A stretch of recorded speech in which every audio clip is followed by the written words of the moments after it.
The Dogs Down South. It is Sunday night. Probably a little bit different of a night for us because we're usually on during the week. But we are live. I have a face we have not had on the pod in a while. My man Rich Man is here with us tonight. This is part one of a two-part 100th episode of Dogs Down South.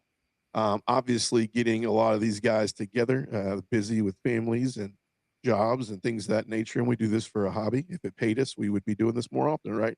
But this is going to be part one. And then myself and Fish will do part two of the 100th episode. But I wanted to get some of the guys in that have been a part throughout the entire milestone. Rich Man, how are you tonight? How's the weather up there in North Georgia? It's good and dry up here. It was a little chilly today. It's kind of started out at 47 this morning. Chilly. Wow. Yeah, I think the high was in the like 60 maybe. I'm not sure. I didn't go out today. I was Wow. down to I always think if we're in like the 80s, then yeah, I do always wonder if 80s, 85s, and if we're overcast, I always wonder is Georgia kind of, in where you're at, especially in March and April when we kind of had an extended cool period here in Florida, which we will not complain about. So I always think to myself, well, it's probably 15 or so degrees cooler up there in Georgia. So I wonder what's going on up there. But hey, man, happy to have you back. I'm excited about tonight.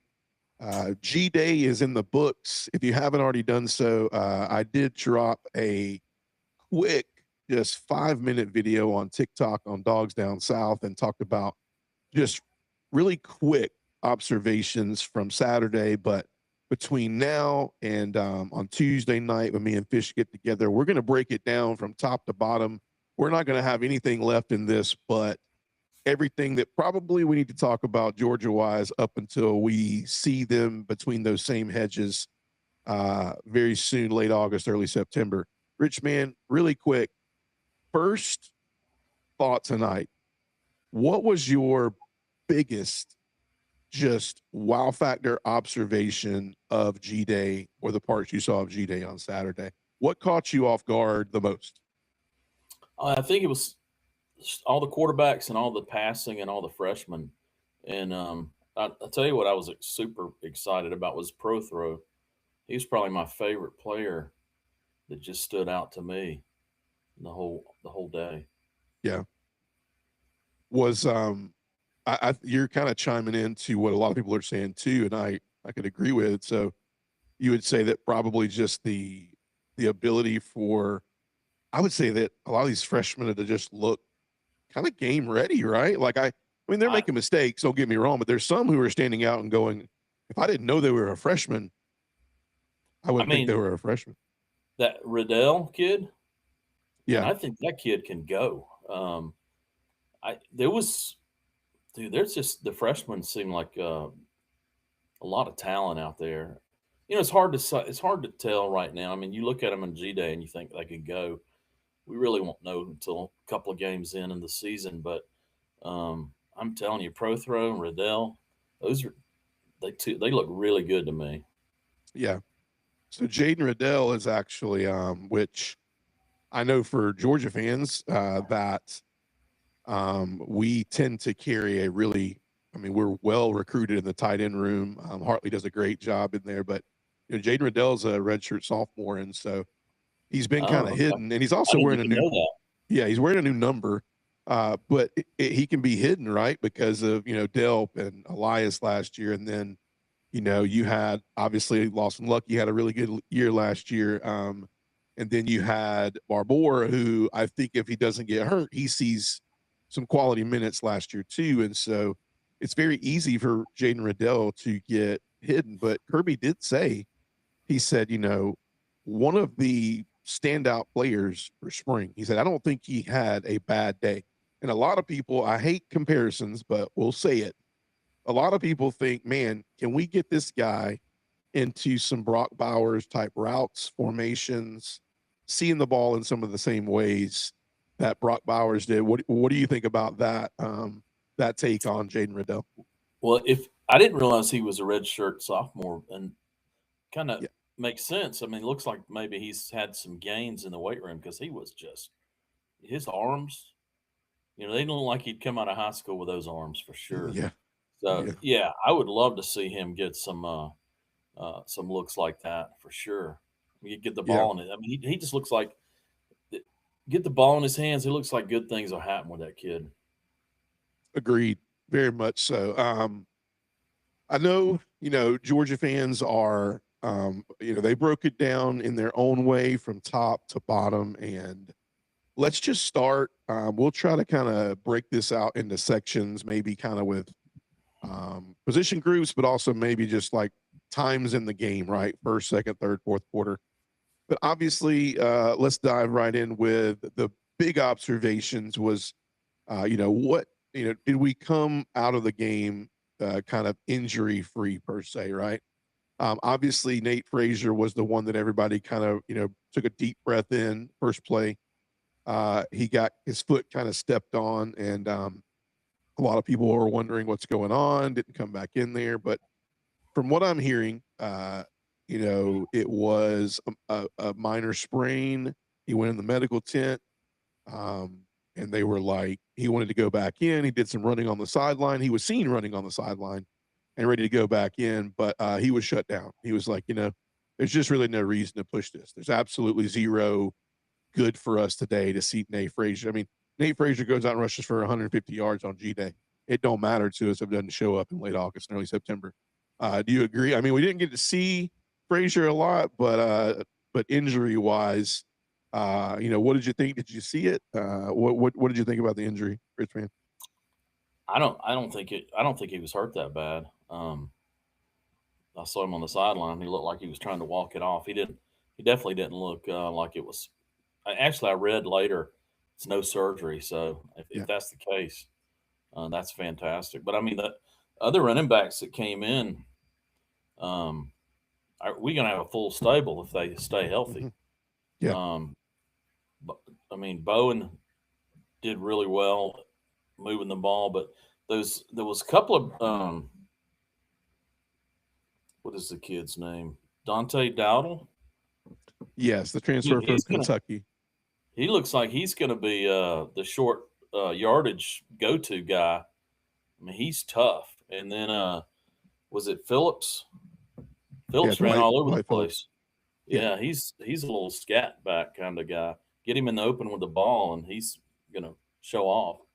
Agree. Yeah. I So I'm agree. not really too worried about the running backs. And Bo Walker probably looks like he may be on the lowest on the depth chart. Maybe I don't know. What do you think? I think you're right. I mean, once again, I know we keep tagging this, but you don't get a lot of these from Kirby throughout the spring, nor do you do the season. I think he does a lot of his pats on the back, his hoorah behind closed doors. Um, but Dwight Phillips apparently had an incredible spring as well. I mean, just if you look at him, he's gotten. I mean, I remember seeing him first 4 or 5 practices at Georgia, and I went, I don't know if he needs to be at practice or at the cafeteria, eating. He's definitely put on a little muscle. He's definitely gotten a little feistier. His runs are a little bit more dynamic, I would call it. And he definitely has some breakaway speed. But Kirby said it. He had some great reps. Probably once again, he kind of tagged him. He said one of the more breakout players. Don't think he had a bad day his entire time during spring. Now, Dowdell, a lot of people said Dowdell was kind of pushed in to fill in for McCray. After I see Dowdell, I mean, I don't think size wise like is the reason why. I think it's just like what we're hearing of Dowdell was he's a power back, things of that nature. I don't think he size wise stands to McCray. But what I saw from Dowdell is McCray's a little more like downhill and hope you can take me down. I think Dowdell showed some really good moves behind some really good power. So I agree with you. I think he can be used in short yardage, but I also think a change of pace type back that I can like get behind. I mean, I love Josh McCray, but there were some times where I'm like, okay, we got him in Yeah. on first down, man. Like, this is not, it's kind of the whole, thing with Cash. It's like, I don't know, man, if we're trying to give the ball to Cash, 3rd and 4, man, I get it. He's in the set, but so I kind of see it like that. But I do think that Dowdell's more explosive looking, a little Yeah, more God gifted speed than McCray. What do you think? I think so. He looked good to me. I think our running back room looks good. I'm really excited about the linemen. Huh? Looks like we got looks like we got depth in all across the line. I really enjoyed watching Jaw Jackson play. He definitely needs to work on his footwork a little bit, but I mean, he just absorbed and covered up people. He's so big. As long as he can develop that footwork where he can handle the outside rush and not let that get away from him, man, he's going to be a stud. I totally agree. I love Jaw Jackson. Another one of Kirby's movers, right? So that's really good to see. I'm blown away.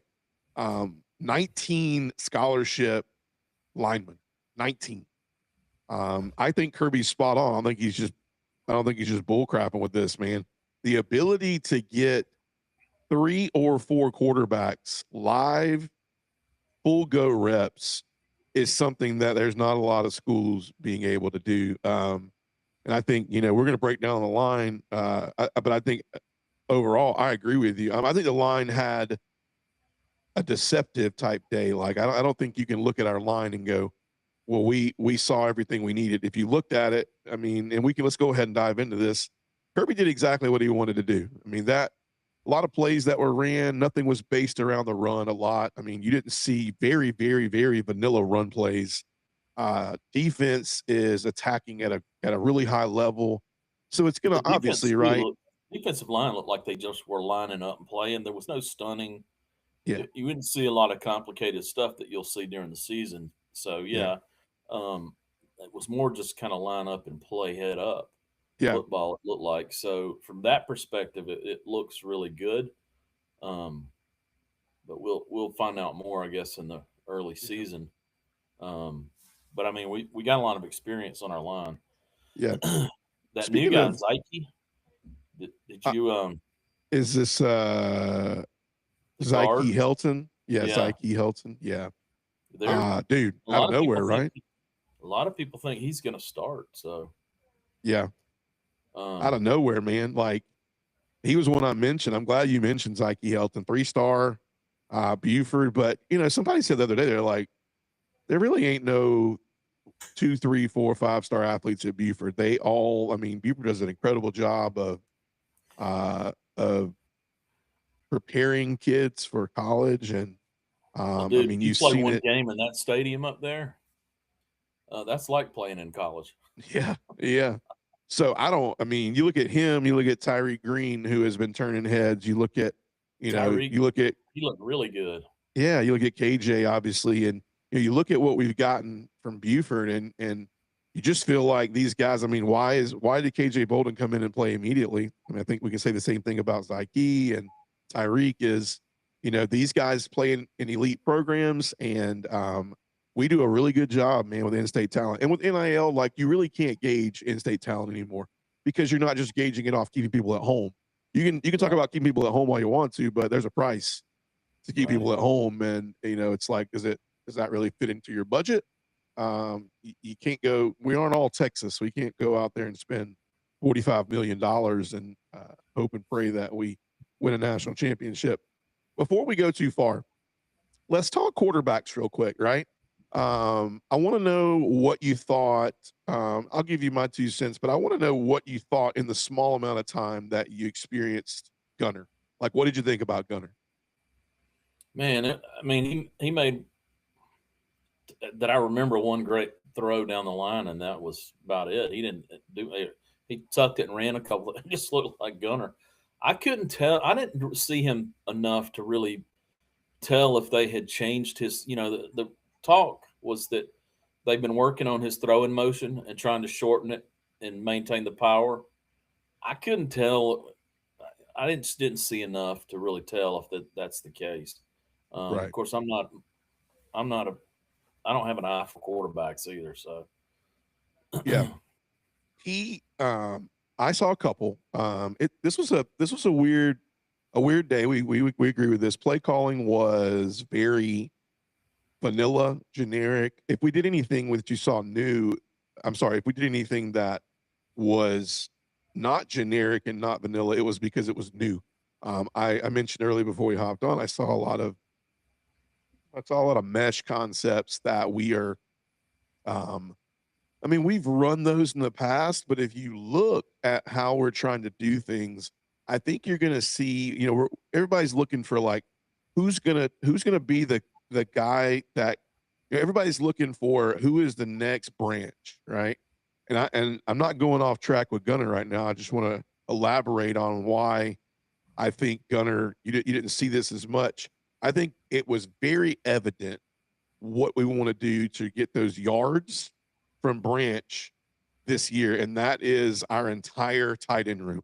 I think it's going to be an accumulative effort of keeping them off balance. You have a very athletic, smart, great blocking Lawson Lucky who will get the majority of the minutes. We all know that, but we also know Georgia is going to run a lot of two tight end sets. I'm not saying they may run some three tight end sets, right? yeah, Obviously, Elias was in there. You can't keep 6'4", 6'5" off of the field.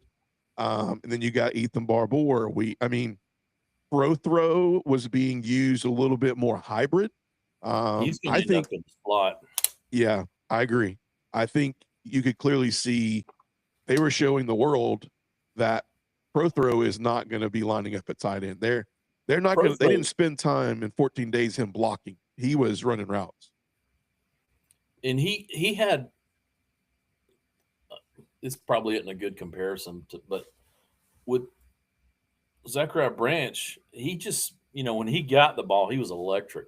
Prothrow seemed like he has the ability, like when he gets the ball, to make some things happen. Mhm. If you can get him the ball in the open field, he can make some yards, and that's great, man. Because if you can get yards after the catch, that's always a premium, It was especially in weird to that. see. It was weird to see him. I agree with you. Like, it was weird to see him doing things that NFL receivers and tight ends do. Like he's got great length on his arm, so he uses that stiff arm to get you away from his legs. He did it multiple times, And right? he's what, 6'3", Yeah, he's around 6'3". I think he's pushing him and Elias 220? are pretty close, man, from what I understand. Is he 220?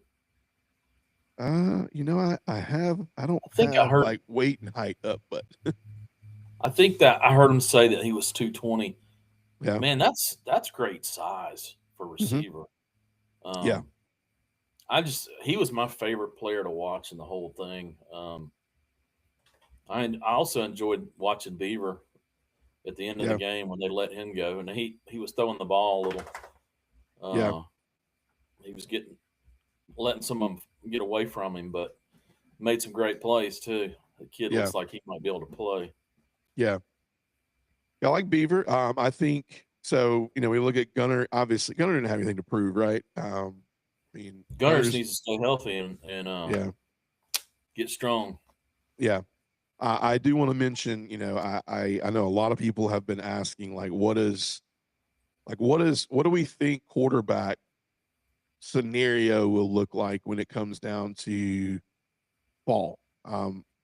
Although, we're such raw uh eyes of talent, right? I mean, Kirby and the coaching staff see these guys in and out every single day, in and every practice, and then we have a lot of people that will get out there and break this game down from top to bottom. And I know you as well, Rich Man said it like I put Beaver at 2 right now, right? And Kirby would look at me and probably just go, He'd that's laugh. yeah, he laughed, and so I know it. And so I'm saying more from the fact of just going generally, I think his pocket presence, I think his arm strength, right? He throws a really good ball, man. And I'm The not saying kid any can tuck others it and go didn't. too. Yeah, Kentucky go. We can tell why he was wanted in that Oregon style offense. Dan Lanning recruited him, signed him. He did not. He was allowed out of his LOI because Dylan Raiola, which should be a reminder of a lot of Georgia fans, ended up leaving Nebraska and heading to Oregon to not only get to Oregon and realize Now that he's got to compete for what, second exactly, string. Exactly. So Dante Moore decides he's coming back, and then he's got to compete. I hear Dylan Raiola's having a hard time competing for the second job up there. So that's why I think Beaver kind of made the kind of headed out of there. But I also think that's why Oregon wanted him, right? He throws a really good ball. It looks like he's got good touch. I think now this is why I'm glad you brought Beaver up first, because when we look at the Ryans, right? Let's talk about the Ryans, the Ryan Puglisi and the Ryan Montgomery. Now, Ryan Montgomery made strides in spring, I'm hearing, right? A lot of closed door sessions, looked better, looked good. I think what you're seeing with these two guys is I think Montgomery was just putting way too much pressure on himself on Saturday, right? He threw some balls, he underthrew some balls. He was trying to make some things happen. You could tell he was a kid that was listening maybe to the hype of maybe I have a chance for this backup job, right? If Gunner, we're always at Georgia going, we're one snap away from seeing what kind of backup we have. I mean, I think we've been there before, done that, and had some great quarterbacks come out of that, and also had some people transfer out of that. And some championships come out of that. Exactly. So, but then Puglisi, now this is the kid that we've been so high on, NFL type arm.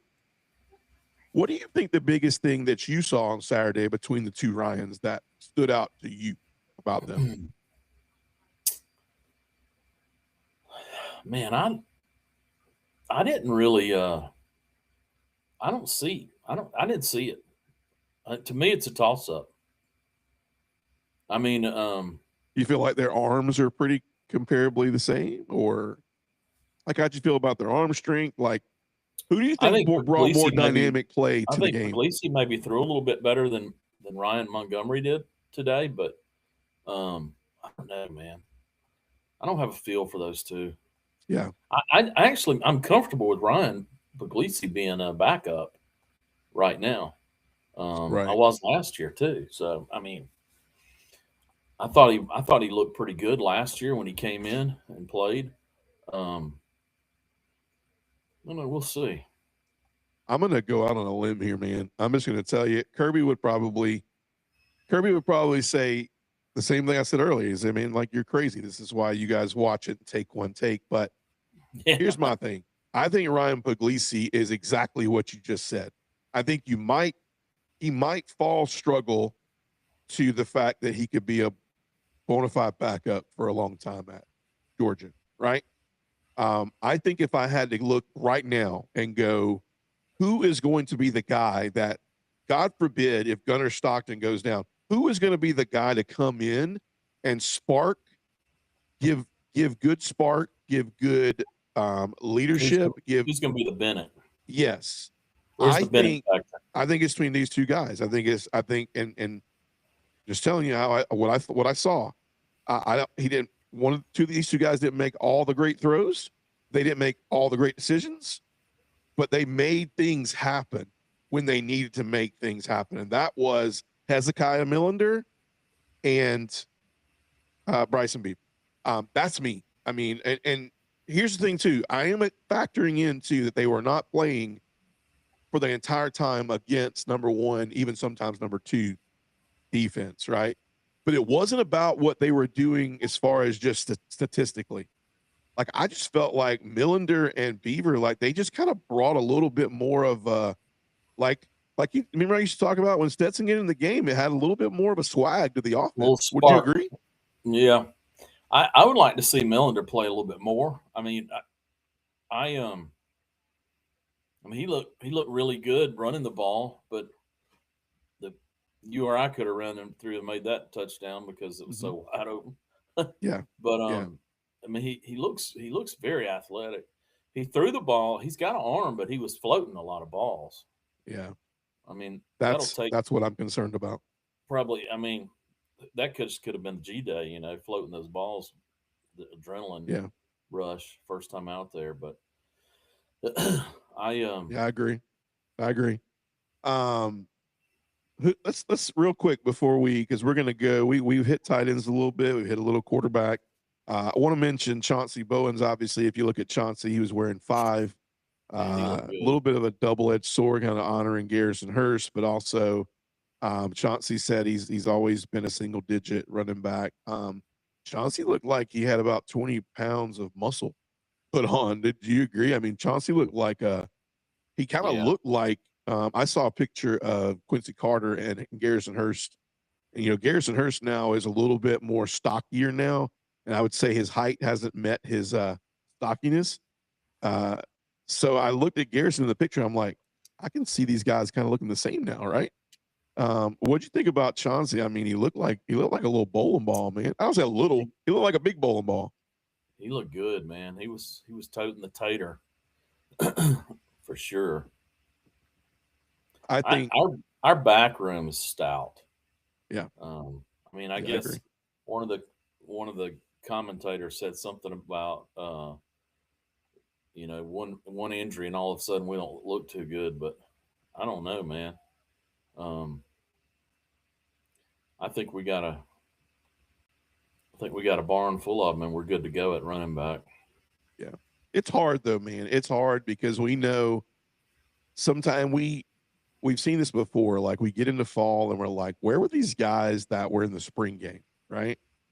And you go like, why are they getting touches? Well, I mean, you got to remember, like things change a lot once we get into fall. Well, yeah, Spring the is play spring game doesn't loose, mean anything, man, because they're playing generic football, and right?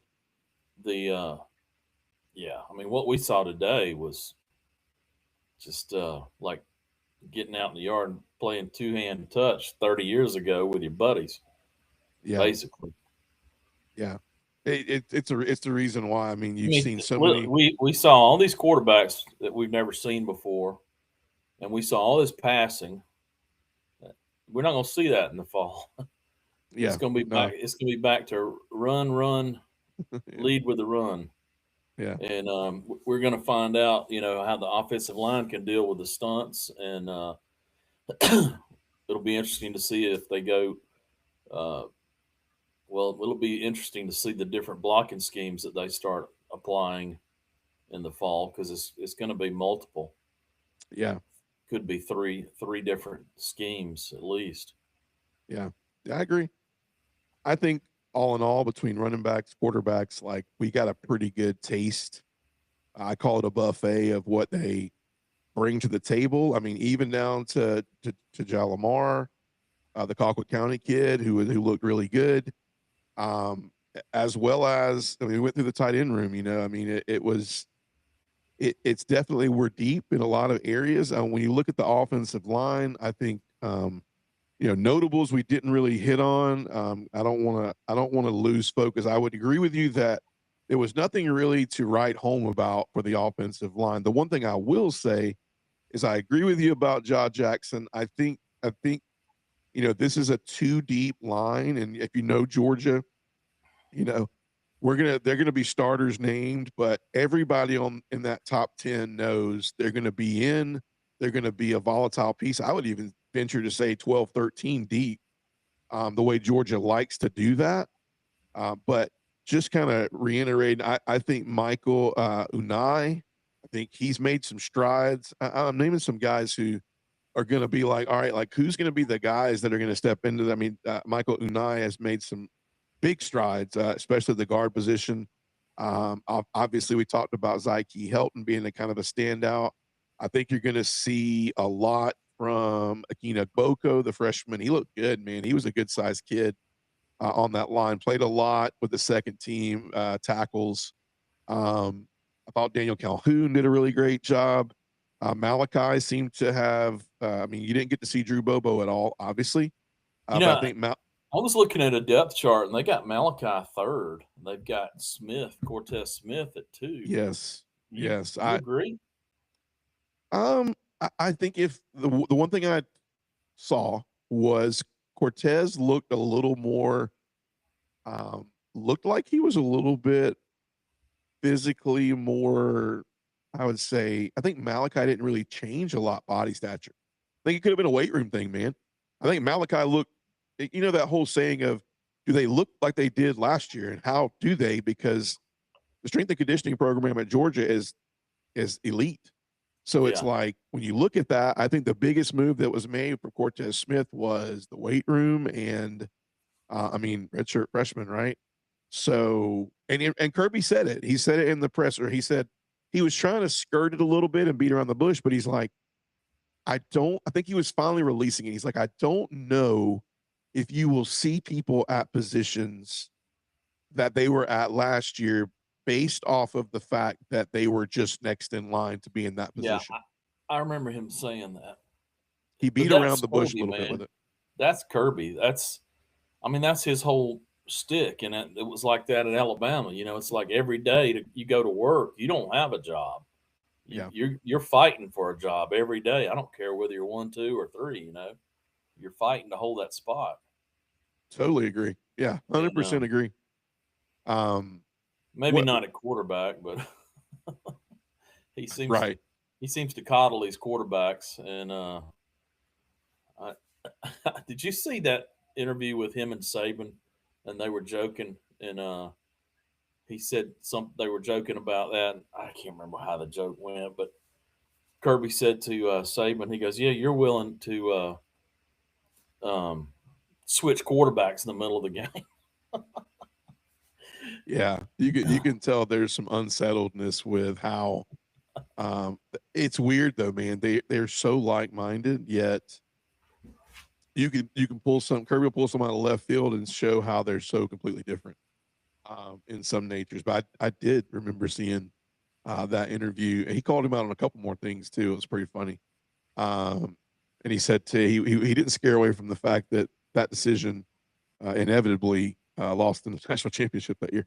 But real quick before we move to defense, so what players I had it down that one of the biggest things I wanted to see coming out of spring was who were going to be the wide receivers. And granted, we can plug tight ends into this because I think we all agree that tight ends are going to be something that will give us that into what we're losing productivity wise from the passing game. Now, what wide receivers though do we feel like were the biggest movers? Like, who are the guys that we think next year we're going to Talon have didn't to? catch but 2 balls, and I was I don't know, man.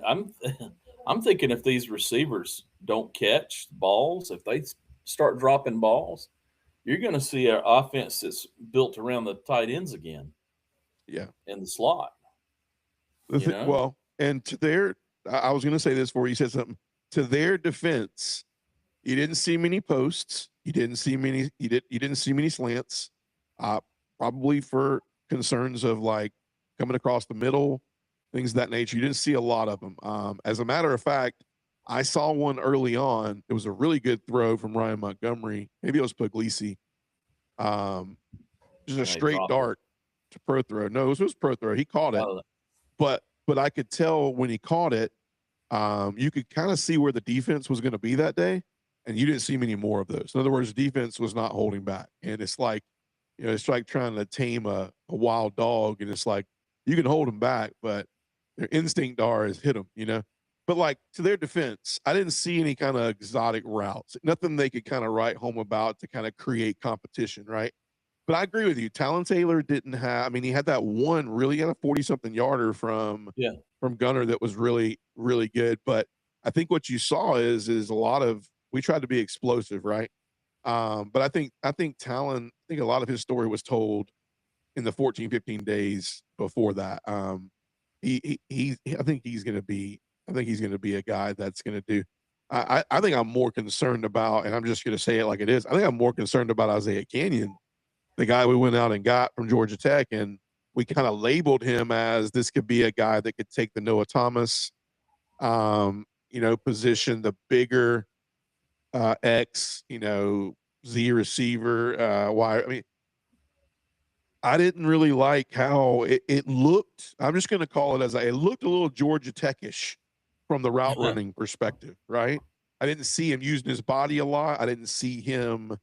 I just kind of saw No, some. actually, the commentators made the comment that he could use his body and do this stuff, but we didn't see it. Did you remember that? Yeah, I do. I was It like, was. I don't want to be. I don't want to be skeptical because I'd be going back on what I've said and is excited about too. Is man, I mean, we got a lot. We talked about Canyon a lot. Could it be because I mean, he might be not 100% healthy. what if Um, what if they put what about Prothrow? He could probably go play some X. Do you think? yeah, I think I he's mean, definitely going to be that he may hybrid end up guy. being the X. I mean, because I don't know, man. I'm high on that dude. I Well, hope the fall couldn't come around and we don't see him again. I think the game's changed too much as well. I think it's a mixture of both.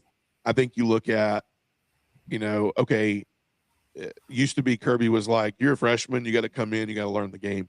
Now, I think what's changed that a little bit is these guys have come in and they've had 10 to 12 practices and bowl game practices that are in addition to early, they sign early, they get on Yeah, campus early, and there's no portal after spring. So I think that creates a little bit less intensity with the staff to where they're more concerned with coaching them and getting more out of them, maybe them being prepared.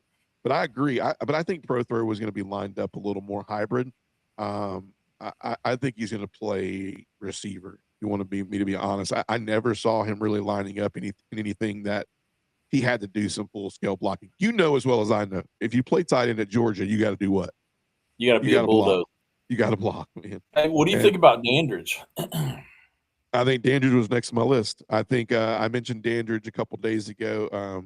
He is a freshman that is. I think he can Um, go. I mean, the biggest thing you want to see is who's targeting Dandridge. Everybody's targeting Dandridge. So when you look and you go, well, is Dandridge going to be a guy that can make a difference this year as a freshman?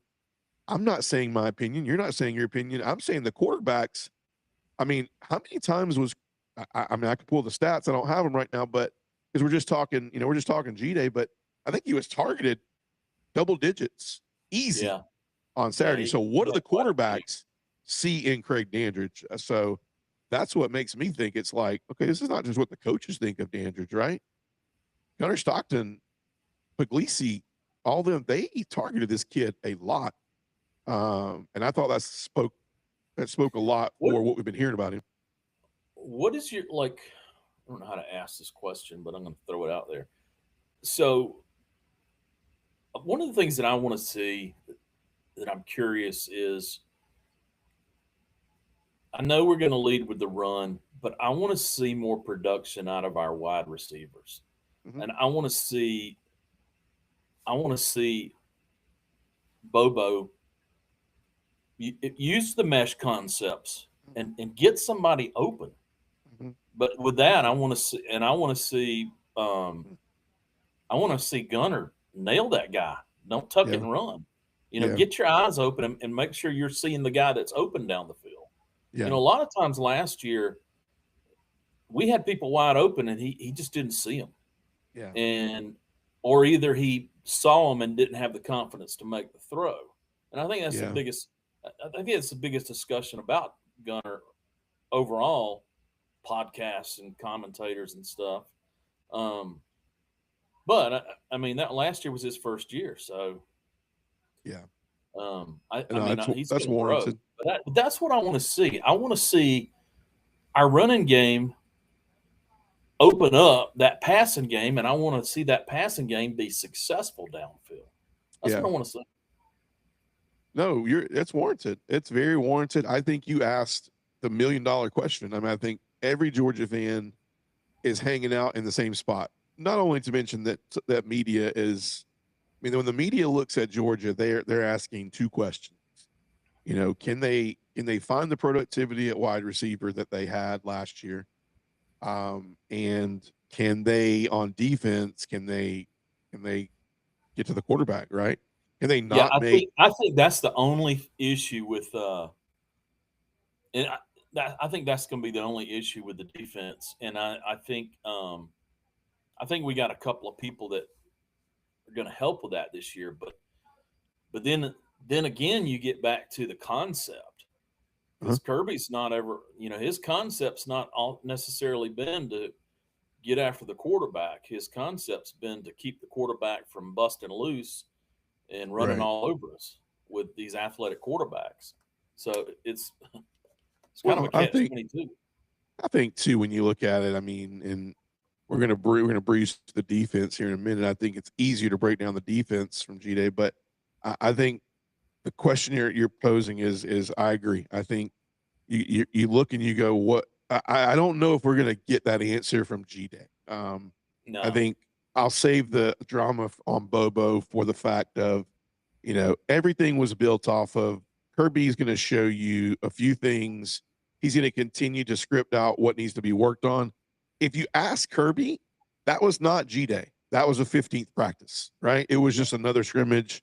It was lined up, and we just did it in front of people, and we televised it. So you can tell that we go into practice during spring, and we are trying to be explosive. We are trying to create havoc in our linebacking core and our front seven. Um, I just think at the end of the day, when you look at the productivity from the wide receivers, I think it's going to be fine, because I also think that you're looking at last year, and I'm not saying that Oscar Delp and Lawson Lucky, like, that was a drop off from previous tight ends, and because I'll look and I'll go, you're looking at an Ethan Barbour and Elias Williams, a Jaden Riddell. They're young, right? They're very young last year. This is a different story. Elias and Ethan Barbour, and Ethan started those games last year, right?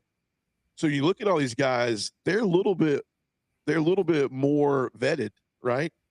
So I don't think I think you saw. I mean, Jaden Riddell made a couple of catches. I was like, damn, like dude. wow, Yep. man, like that was not a tight end catch. That was, I caught it, and I'm running full speed, man. Yeah, he So looked like my a thing running is, back downfield.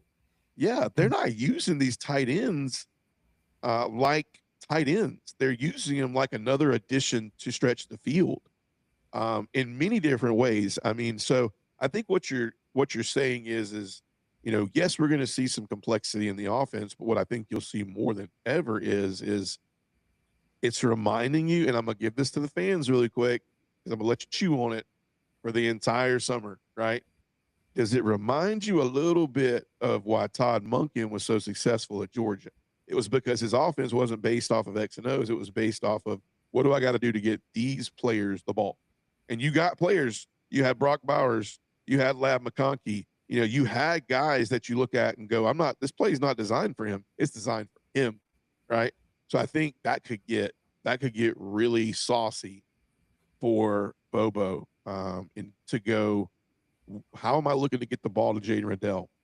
Where am I looking to get the ball to Caden Well, Prothro at? What he's am I he's doing with definitely in a Elias Williams? situation where, like, we've had years back where we would be like, we only had one person to go to with the ball in the air, and we had nothing at tight ends that so we were so predictable. And now I think we have potential, some wide receivers, definitely slot, definitely tight ends, and we got a running back room.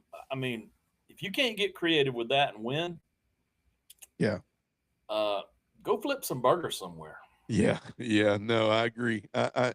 And I think Georgia fans have embraced that. They know that. I don't know that Mike Bobo is coming in with as much of a shoulder, load to bear on those shoulders as he did last year, with the inability to run the Well, football last year and Carson Beck and things of that nature. So I don't know if he's coming in with that hot seat mentality of, like, got to produce this year. But I do agree with you. He has to. You got to realize G-Day had no lack of fame, right? When I mean fame, I mean there's a lot of faces out there and names and numbers that carry a lot of stars behind them, and that a lot of those guys that are running with the black jersey on second string and third string could be first string at a lot of universities, right? yep, So yep, he's yep. got playmakers. He just has to be very creative in how he's going to get them to them. And I But think it could create a field day. for Yeah, play I mean, calling. Whether it not happens, I only are don't know. there players, but there seems to be quite a bit of depth across the whole offense. Yeah. and And we all always say this coming out of spring. We always say it that we see depth, we see playmakers, we see, I mean, some names I didn't even call out that I think are still people that are right in there that could see roles in this offense. We didn't see much of Sokovia White Helton. I'm not sure why. We didn't see, I mean, we saw a little more of Landon Raldon. He's wearing 8 this year and not 84. You saw him returning kicks, punts. He's a fast, little feisty guy, man. Jeremy Bell, he's wearing 11 instead of 81 this year. Jeremy Bell is an exciting player to watch. So they're trying to figure out a lot of different ways that they can get explosive. And so you saw a lot of different faces. You saw CJ Wiley. He's wearing 4 instead of 6 this year. Thomas Blackshear, he's wearing 2 instead of 88 this year. But you saw all these guys, and there was definitely a plethora of pass catchers on display, and we didn't even break the surface of like who really, like, in my opinion, like outperformed. I don't know about you, but I would say for me, the people who just really stuck out to me were Jaden Riddell, were Prothro, and I did think that Craig Dandridge at wide receiver, just playmakers, right? I think Dandridge and I think Phillips has the opportunity to really break one. I mean, I think he's going to be a guy that you will see running by himself a few times this year. And that's one thing you just don't really see in college football anymore, right? You miss that. The Todd Gurley days where there's 3 broken tackles, it looks like it's a bust, and next thing you know, he's running for 60 yards.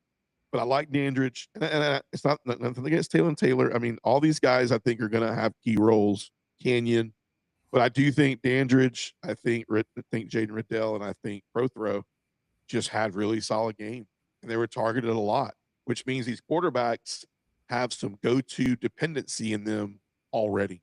They've done something in practice that's telling us a story that we can't see. Yeah, right? yeah, no doubt.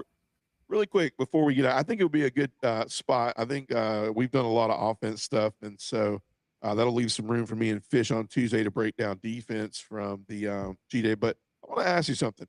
3 things from offense, really quick. What do you think? I mean, with what you saw, I mean, I know we're trying, but with what you saw, I think Georgia fans want 3 main questions answered, and I want to know, like, number 1, you think we can get there? Number 2, do you think we saw enough on Saturday to know we can get there? But my first question I think Dog fans will want to know from G-Day and what we think is, can we stretch the field, and can we make check downs from big play to safe play? You said it earlier, right? Can Gunner make check downs from big, medium, small, safe instead of safe, small, big? So I feel like, don't you feel like as far as like just check downs, we're looking. I think 3 things that fans want to see. I'd like to see. I want to see the run game succeed. Well, hold on. I don't want to interrupt you because I want to get to that, but I want to know what you think about, like, do you think we saw enough at the G-Day game where you think we have some hints of Gunner being able to be explosive this year? Because you know what Georgia fans want to see. They want to see us. People want to see. They want to see the long ball because we ain't seen it since Bennett was here.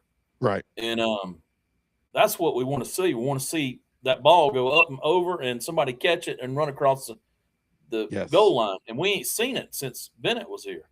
Yes, that's now what you're we want to talking. see. Now you're talking. And we want to see the running game open that up, and we also want to see them use the tight ends effectively. Yep. And if we can develop the long ball, use our tight ends effectively, and our running backs are efficient, we should win. Yeah. And when I say win, I mean win it all. Yeah. No, I agree. And I mean, last year was a rebuilding year. I know that. We had a lot of freshmen, a lot of young people. Now, the question I have after what I've seen is, I don't know if we have that deep threat.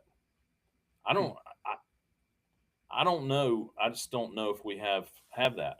And if we don't have that, then that's going to put pressure on Bobo, because if he's going to produce that, he's definitely going to have some real creative play calling to open up somebody deep. which I think that's very important because now I don't know about. I mean, Because everybody I seems to do it on us. I was just going to say I know we felt like we had those guys last year, but is it Georgia fans aren't seeing that because we don't have the deep threat, or because we haven't put ourselves in a situation now where we go, you are our deep threat. Here's our deep threats, and you got to win. You got to go out there, beat Well, corners, and win. I think And if it's so, who scheme. are I they? think it's in today's football. I think it's scheme. I think it's like you were talking about the mesh. You got to flood that zone, and somebody's got to be open. But you need to plan those plays where your deep guy's the one that comes out in the open. Yeah, And dude, I'm not a play caller. I don't know how to do that. I just know how to watch teams like Ole Miss do it. right, And I'm like, holy crap! How do they do that? How do you cover right, that? right. You know Yeah, that that's but that's unfortunately that's on Bobo. That's what everybody complains about. yeah. That we're just And not getting that. and I think to chime in on that, not to steer too far, but I think what you see in those situations with Ole Miss, things of that nature, is you know they have a passing game that is definitely, don't get me wrong, it's elite, and we're gonna have a lot to talk about over the summer because you lose things to talk about, so you got to make up things to talk about. But when it comes down to icing a game, putting a game away, I think that is why Georgia is so effective, being so balanced, is because you can also look at the Ole Misses, maybe the LSUs as we come forward, the Floridas, some of these people, and you go, okay, why don't they have a running game to put games away, right? I mean, you saw it happen against Ole Miss. I think if Ole Miss had a running game to put us away in Athens, it would have been done. It couldn't be done because that's not what their concepts are based off of. But I thoroughly agree with you about that balance of, I don't know if we have that answer. I don't know if we have the answer of, get we can't get the play call to get us where we want to go, or we don't have the playmaker to get the play call to get Yeah, us where we want to go. that's exactly right. I don't know what it is, Yeah, but I it's know huge. that's what fans want to see. They want to see that ball go Yeah. deep. Well, And and second, like, and the thing that gets to people is over the last few years. I mean, we'll go through games where we won't even take a deep shot. right. We're conceding that, and if you're conceding that, and the other team knows it, well, you Yeah. you're predictable. Yeah. They don't even have to worry about that part of the game because they know you've already conceded it before you even tee up and kick off. Yeah. No, you're not wrong. You're not wrong, man. And I think, but I think Kirby told the story on Saturday. I mean, he wrote a script, and I'm not talking about a play script. I mean, he wrote a script of exactly what he wanted to show. And I know we have focused, which I'm glad we focused on primarily offense, which is good to break it down. Yeah, But I agree with you. Like it looks like to me that we left ourselves with, it kind of reminds me of, you ever go to a buffet with so much food that you're like, man, if I go in and eat a lot of what I really like, then I'm never going to eat everything and taste everything, right? So you go in there and you go, my main thing I'm going to do today is I'm going to sample a lot of what I see I think I'd like. The next time I come back, then I'm going to know what I really want a lot of, right? Why am I saying all that? Because I think Kirby was kind of doing that. I think he was sampling. Hey man, I want a lot of these wide receivers to see these throws. I want to see how they react. I want to see what they do in those situations. I want to see, does Isaiah Canyon, does he use his body? Does he give up on the ball? I mean, one thing I will tell you before I jump out, this thought's done. I love CJ Wiley. I love what he did at Milton. I was very excited about what he could bring to Georgia football and the wide receiver. I think one of his biggest problems right now with him breaking into being a receiver that can do what he did at Milton at Georgia is he just doesn't look like, if the ball's not in his catch radius, he gives up on the ball, right? If it's below his knees, he's like, it's not, you should have thrown it here. It just feels that way, right?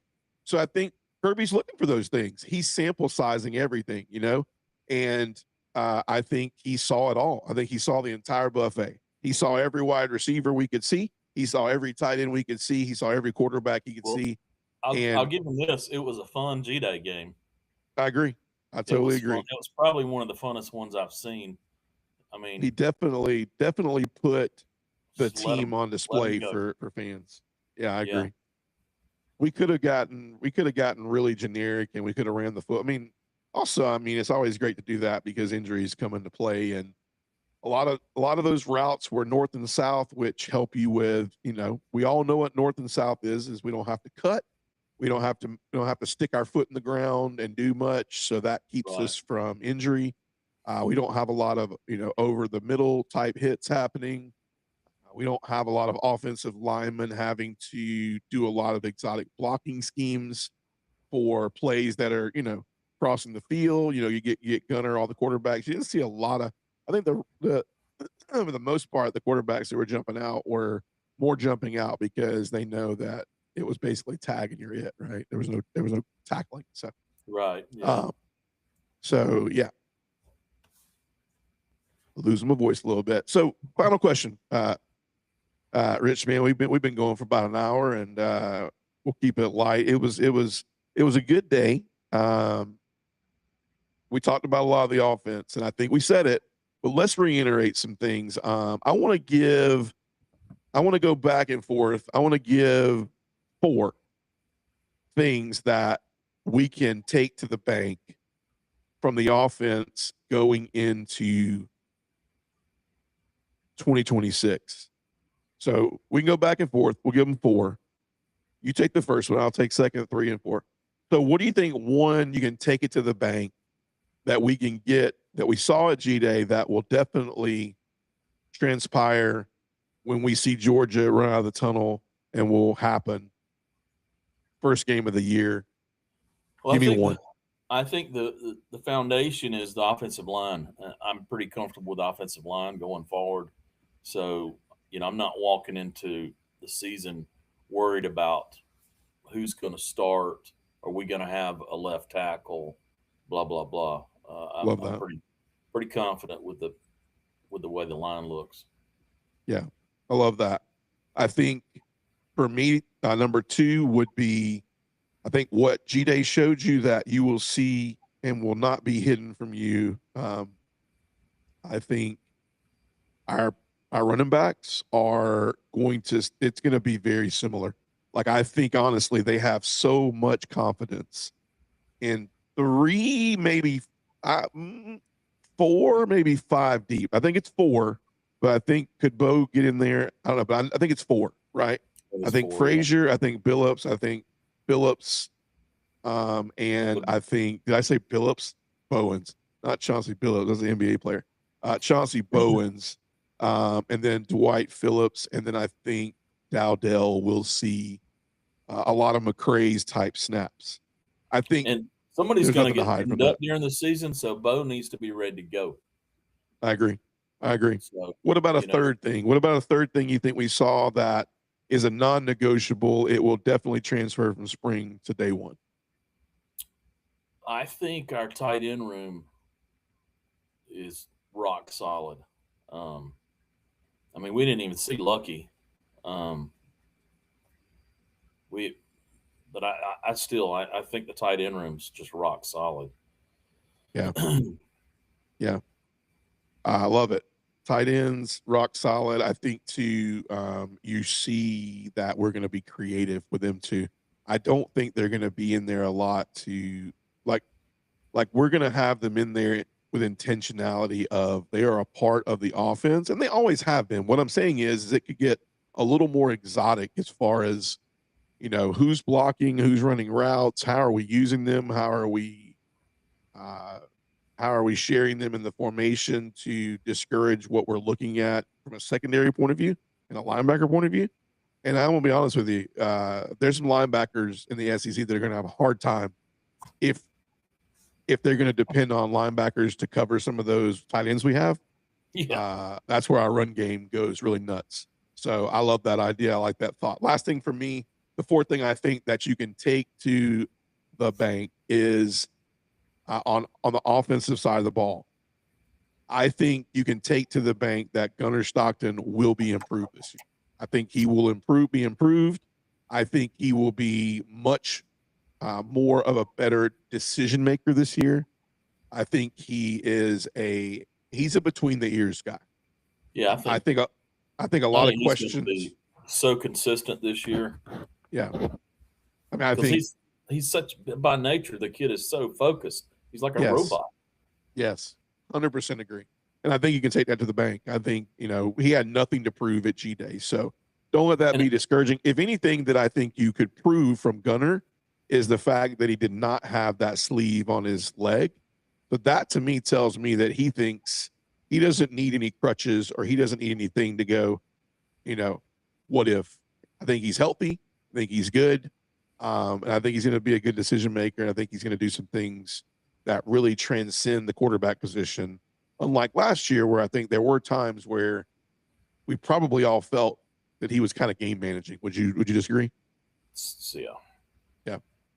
I think too like if you want to throw a 5 in there, Yeah. I feel pretty good about the wide receivers. I just don't know how it shakes out. I don't know how it looks. So that's just Right. going to have to evolve. You Right. know, the playmakers are going to have to evolve, and Yeah. it's going to be exciting, man. I mean, we've got a lot of talent. It's just how it shakes out. Yeah. That's good, man. Hey, Rich, man, it's always a pleasure, man. I know you're busy. I know you got a lot going on to take time out, hang out on the podcast tonight, reminisce, talk offense. It's like a bad taste teaser, but now we have the long. It's not the long cold season. It's the heating up, and then hopefully the falling into fall where we can see some Georgia football. We got a taste of it, but always great to have you out here, man, and talking Georgia football. Let's do it more often if we can, but obviously understand if you can't. Any final thoughts? I know we talked offense, but I'll give you the chance to spread the whole word team wise. What do you got to say to us before we exit tonight? Nothing, man. I feel pretty good about Georgia football this year. I'm pretty excited.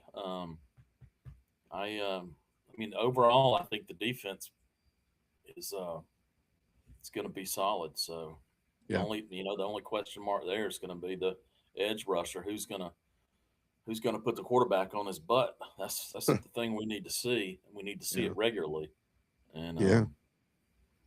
but We're gonna get to it, man. We're gonna get there, and I think the off season is gonna be another level of just another level of preparedness. I think we hit some strides in spring that could almost wonder if we're in fall form in some parts of spring, which is really good for Georgia. Says a lot about contending for another SEC title, winning another SEC title, and vying for a national championship. Maybe just getting the curse. I mean, let's just say vying for a national championship, but I think a lot of Georgia fans will just say getting the curse of the first round off of us, and I think we are yeah, leaps and bounds ahead of taking care of that. If you haven't already done so, make sure you go and like and follow us. We are on about any podcasting platform you can think of. We are on Apple Podcasts, Spotify. We're on Amazon, Instagram, TikTok, Dogs Down South, as well as what did I not name? Facebook Dogs Down South. We're on it. So go follow us, like us, YouTube. We're live tonight on YouTube as well. So thank you for joining. Thank you for liking, following, supporting. We appreciate it. This is the 100th episode, part 1. We will do part 2 on Tuesday night, and we will talk defense with Fish. Looking forward to it. Rich, man, always a pleasure, man. Looking forward to having you back in the future. For myself, for Rich, man, you guys have a great night. And as always on Dogs Down South, go Dogs. go Dogs.